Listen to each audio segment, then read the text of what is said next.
Welcome back guys to Bimbel Pak Biocen. Kali ini kita akan belajar bagaimana melukiskan pembentukan bayangan pada lensa cembung guys. Jadi jangan lupa pada lensa cembung itu kita gambarkan lensa cembung, kemudian ada titik-titik penting dan juga ada sumbu utama. Jangan lupa ada titik O yaitu titik pusat optik.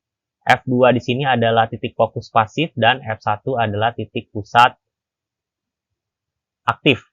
2F2 dua kalinya si F2 dan 2F1 dua kalinya si F1. Sekarang kita ada 5 kemungkinan pada pembentukan lensa pada cembung. Jadi kita akan belajar di sini pembentukan benda antara O dan F guys. Jadi bendanya ini kita pakai panah itu diletakkan di antara O dan F ya, F2. Nah, bagaimana kita menggambarkannya? Kita tentu pakai menggunakan 3 sinar istimewa guys. Minimal 2 dari 3. Saya pakai yang pertama adalah ini. Ini adalah sinar datang yang sejajar sumbu utama. Maka dia akan dibiaskan menuju ke fokus atau F1.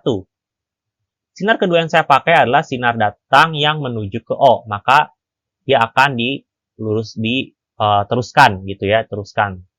Nah, maka pembentukan bayangan seperti apa? Jangan lupa pembentukan bayangan itu dibentuk dari perpotongan, saya tulis sini, perpotongan sinar bias, ya kalau di video sebelumnya sinar pantul, sekarang sinar bias, atau perpotongan perpanjangan sinar bias. Kita punya sinar bias 1 dan sinar bias 2, mereka tidak berpotongan, tapi yang berpotongan ternyata kita perpanjang ya.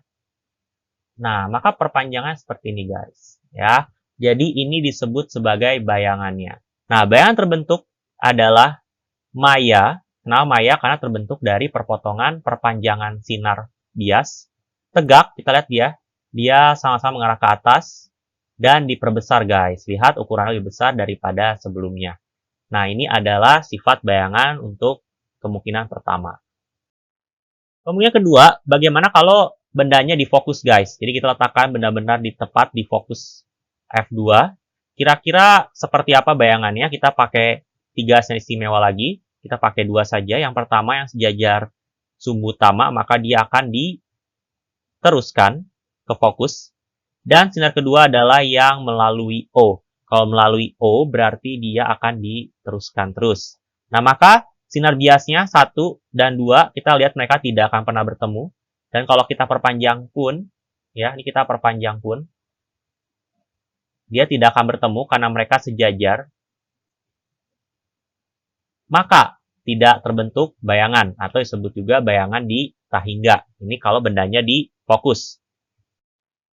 Kemudian yang ketiga, kalau tadi kan bendanya di antara O dan F, terus kemudian kedua kalau benda di F, sekarang kalau bendanya kita mundur lagi di antara F2 dan 2F2. Nah, kira-kira bayangannya seperti apa? Kita gambarkan. Sebiasa kita pakai sinar bias yang pertama, yaitu yang sejajar sumbu utama, maka dia akan dibiaskan ke fokus.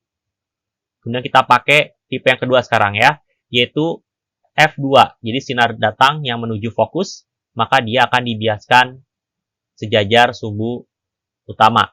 Maka bayangan terbentuk adalah ini guys. Nah, bayangan terbentuk itu adalah sifatnya nyata karena terbentuk dari sinar biasnya langsung ya, bukan perpanjangan. Terbalik, kita lihat terbalik dan juga diperbesar guys. Ini adalah kemungkinan yang ketiga.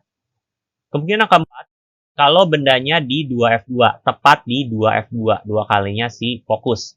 Kira-kira seperti apa?